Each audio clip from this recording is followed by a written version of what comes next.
हे पहा आता 8व्या वेतन आयोगाच्या नवा एच.आर.ए कसा काढायचा त्याच्या एकदम सोप्या शब्दात फक्त एकाला 2 ओळीचा फॉर्म्युला सांगितला आहे. तुम्ही तुमच्या नवा एच.आर.ए काढू शकतात.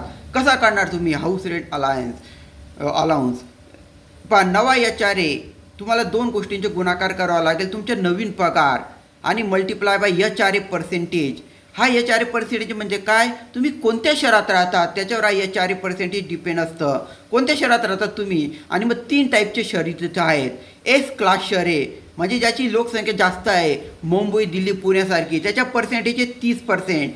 वाय क्लास शहरे नाशिक नागपूरसारखी मध्यम लोकसंख्या आहे, त्याच्या पर्सेंटेज 20%. आणि लहान गावं तालुके खेडे वगैरे त्याला म्हणतात झेड क्लास शहरे, त्याच्या पर्सेंटेज आहे 10%. या 3%मध्ये ती शहरे विभागली गेली आहे. तुम्ही कुठं राहतात ती. आता समजून घ्या तुमचा नवा पगार आहे 30,000 रुपये आणि तुम्ही राहतात वाय क्लासच्या शहरात म्हणजे नाशिक नागपूरसारख्या ठिकाणी. 2 मिनटं. मग तुमच्या पर्सेंटेज येईल 20%.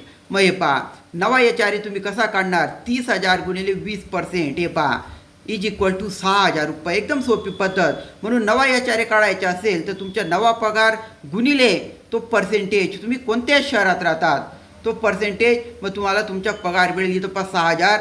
मी तुम्हाला एकदम सोपे शब्द सांगितले. अजून काही प्रॉब्लेम असेल तर मला कमेंट करा. मला तुमचं पर्सेंटेज सांगा. भले मी तुम्हाला तुमच्या नवा एच.आर.ए शोधून देऊ जर तुम्हाला शोधता येत नसेल किंवा काढता येत नसेल तर. फक्त गुणाकार करायचे 2 संख्यांचा नवा पगार आणि एच.आर.ए पर्सेंटेज. लगेच तुम्हाला नवा एच.आर.ए मिळेल आणि तो नवा एच.आर.ए तुमची पगारसुद्धा वाढवेल, पगारामध्ये ॲड होईल. करा शेअर जास्तीत जास्त लोकांपर्यंत ही सोपी माहिती, सोपा फॉर्म्युला करा शेअर. धन्यवाद.